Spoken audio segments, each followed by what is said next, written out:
सीखेंगे और नात सुनेंगे, हमको मिला है वनली रज़वी चैन। अब सीखेंगे और नात सुनेंगे, हमको मिला है वनली रज़वी चैन।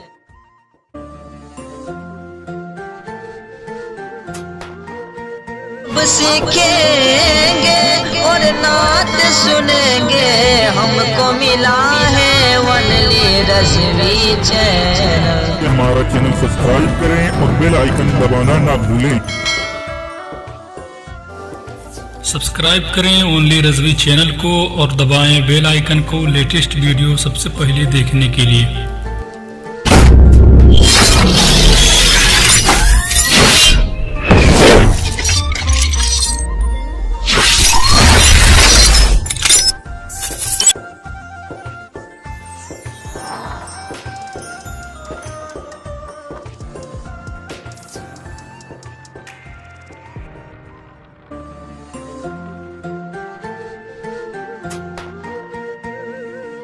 सब्सक्राइब करें हमारे चैनल को और दबाएं बेल आइकन को लेटेस्ट वीडियो सबसे पहले देखने के लिए।